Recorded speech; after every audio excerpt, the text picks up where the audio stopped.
Sir मैंने आपकी book पढ़ रहा था, स्टोरीज आई मस्ट टेल, तो उसमें मैंने ये चैप्टर पढ़ा कि जब आप इटली गए प्रवीण बॉबी जी के साथ, तो आपको भी ये आइडिया नहीं था कि आपकी सीरीज वहां पे इतनी बड़ी हिट हो चुकी है, बिकॉज उस समय ये मोबाइल फोन, इंटरनेट, मेल वगैरह नहीं थे। राइट, कुछ नहीं था, इंटरनेट। तो जब आप उतरे एयरपोर्ट पे लैंड किए, वो क्या नजारा था कबीर सर फिर?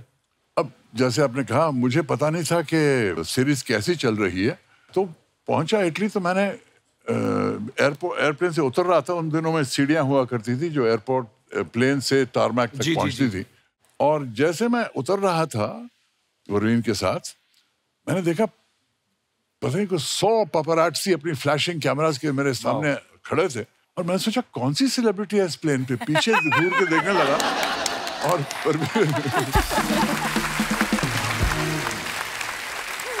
परवीन ने कोनी मार के कहा तुम्हारे लिए हंसो, स्माइल करो। फिर मैं स्माइल करने लगा।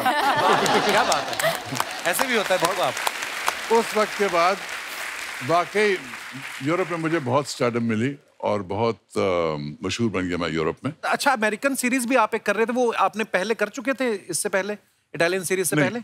इटालियन सीरीज पहले हुई। अच्छा जी। उसके बाद मैं हॉलीवुड गया, उसके बाद मैंने जेम्स बॉन्ड की फिल्म की। जी जी जी। जेम्स बॉन्ड की फिल्म, जेम्स बॉन्ड की फिल्म करना बहुत बड़ी बात थी, क्योंकि सबसे बड़ी बात यह थी कि मैं पहला इंडियन एक्टर था जो जेम्स बॉन्ड फिल्म में कास्ट हुआ। वाह।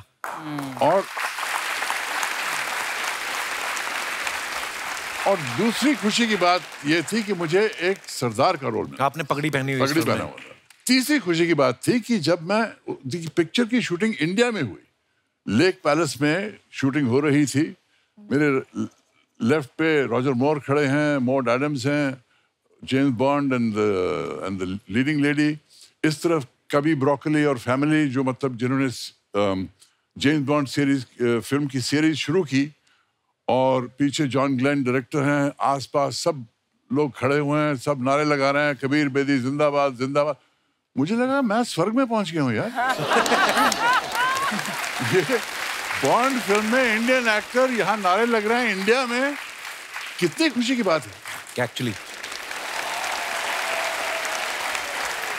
मैंने देखा लोग यहाँ पे इंडिया में अगर फिल्म करते हैं तो एक सपना होता है कि यार हम इंटरनेशनल भी कुछ करें, है ना, बाहर जाके। आपकी तो शुरुआत ही इटली से हो गई। अब वैसे भी लोगों को लगता है कि यार पर्सनैलिटी ऐसी, कभी ऐसा धोखा हुआ किसी टैक्सी वाले को कि आपको विदेशी समझ के ज्यादा पैसे मांग लिए टैक्सी वाले ने? मुंबई में हुआ आपके साथ? नहीं, ऐसे नहीं हुआ, लोग मुझे पहचानते थे। अच्छा जी। लेकिन टैक्सी की बात करें तो मुझे ये याद आता है कि मेरे पिताजी ने इतना सैक्रिफाइस किया इंडिपेंडेंस के लिए कि कई बार जब मैं टैक्सी में जाता था, उनके साथ बैठता था, कई टैक्सी ड्राइवर कहते थे पैसे नहीं लेंगे आपसे बेदी साहब, आपने देश के लिए बहुत त्याग। क्या बात, कितनी खूबसूरत बात है।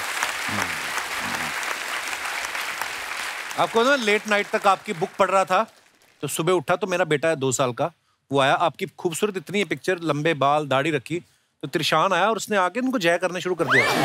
बाबा, उनको पता नहीं क्या दिमाग में आया, इतनी मतलब उसको लगा कि इतनी पर्सनैलिटी आपकी। सर, एक कुर्बान का किस्सा हमने आपका कोई सुना है कि आपको लग रहा था कि इस फिल्म में मैं ही मेन हूं, लेकिन बनते बनते कोई और मेन बन गया, वो क्या किस्सा था?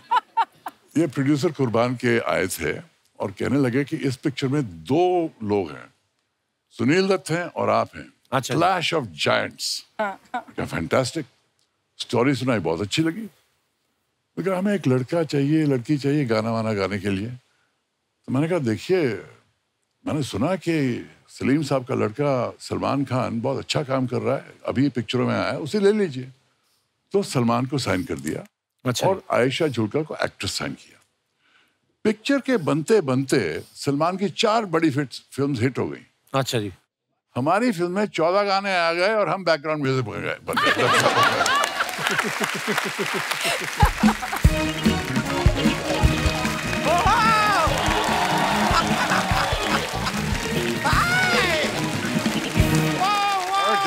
क्या बात है।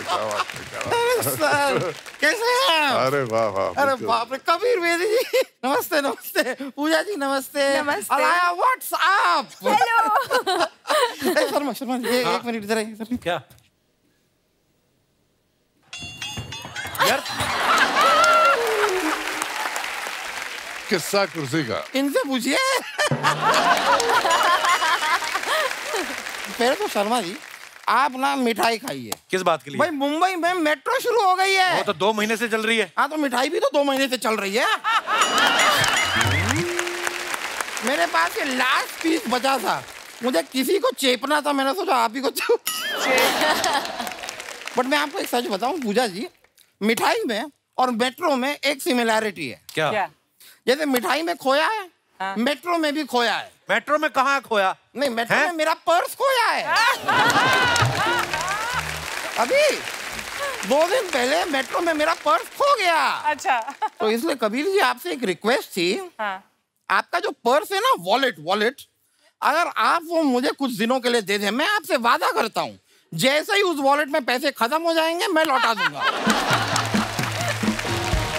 वकील साहब, इतनी गर्मी पड़ रही है, आप मुंह पे वो क्यों नहीं लगाते? सनस्क्रीन नहीं, टेप। कितना पकड़ बोली जा रहे हैं आप फालतू हमारे मेहमानों के सामने। पूजा जी देख लो आप। क्या देखो? क्या देख ले? मेरा प्यारा सा क्यूट सा चेहरा देख लो।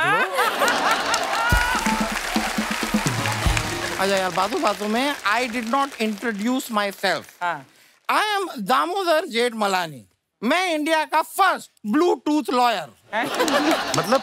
नहीं, मतलब क्या हुआ, कल मेरे दांतों में एक कीड़ा घुस गया और उसने मेरा एक दांत नीला कर दिया। So I have a Bluetooth.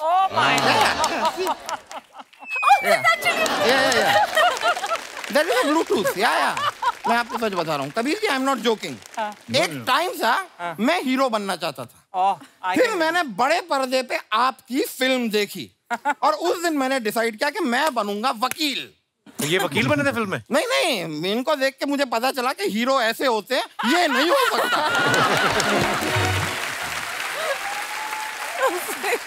इस आदमी का कोई स्कोप नहीं है। नहीं, लेकिन आज मैं आपको बताऊं, आज अर्चना जी आपसे आगे निकल गई। कैसे? नहीं, मैं हाईवे पे मैंने देखा गाड़ियां जा रही थी आपकी। हाँ, मैं आगे निकल गई। वो तो क्या है, हमारे सेट पे यहाँ पे खाना खुल गया था, ओह गॉड, तो इसलिए दौड़ती हुई आई है आज। वरना मैं आपको सच बताता हूँ, मैंने देखा है ये रोज इतनी फास्ट नहीं आती हैं, ये गाड़ी में बैठी रहती हैं, इनका ड्राइवर गाड़ी को धक्का लगाता है। मैंने कल देखा, मुझे बड़ा बुरा लगा ड्राइवर के लिए। मैं तो खुद उतरा अपनी गाड़ी से, मैं इनके पास गया, इनके ड्राइवर के पास, और मैंने ड्राइवर से कहा कि देखो परमीत भाई,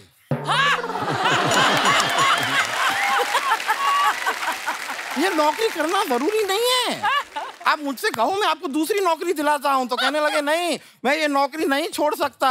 क्यों? क्योंकि मेरे दोनों बच्चे इस औरत के कब्जे में हैं।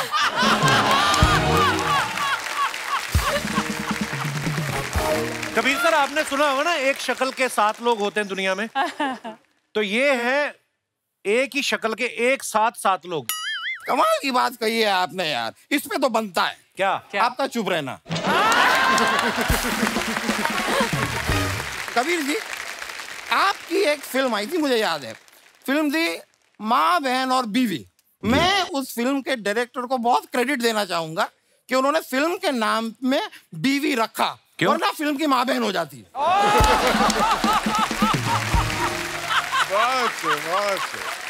वकील साहब, हो गई आपकी फालतू बात? नहीं, और है और करूंगा। सर, आप मोहनजोदारो में भी थे ना? जी हाँ। क्या बात है यार, 4500 सालों के बाद भी आदमी सेम फिटनेस के साथ बैठा। वो फिल्म थी, तो ये भी मेरा जोक था। पूजा जी, आप मेरे साथ डेट पे चलेंगी? आपको शर्म नहीं आती? उनके पापा यहाँ बैठे हुए हैं, मंगेतर भी बैठे हैं। आप देखो। आप ठीक है, पापा बैठे हैं, तो पापा जी आप मेरे साथ डेट पे चलेंगे? आपका दिमाग ठीक है वकील साहब? अरे नहीं, आप लोग गलत समझ रहे हैं। शादीशुदा आदमी हूँ, डेट पे क्या बात कर रहा है? नहीं सर, मैं उस डेट की बात ही नहीं कर रहा, मैं तो कोर्ट के डेट की बात कर रहा हूँ। मेरा छोटा सा काम है। अच्छा। आप एक बार बस कोर्ट में आइए, जज साहब के सामने आपको कहना है कि हाँ, 8 तारीख की शाम को रमेश मेरे घर पे था, मेरे साथ था। कौन रमेश? रमेश मेरा एक क्लाइंट है। हुआ क्या, रमेश निर्दोष है, उसने कुछ किया नहीं है। एक दिन रात को रमेश सड़क पे चलता हुआ जा रहा था, सामने से एक अमीर आदमी आ रहा था। जब दोनों ऐसे गुजरे तो रमेश से वो अमीर आदमी का पर्स चुर गया।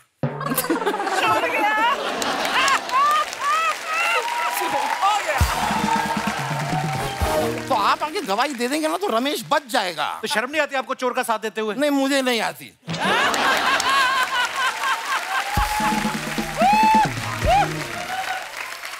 मुझे जहाँ से पेमेंट आती है वहां से मुझे शर्म नहीं आती।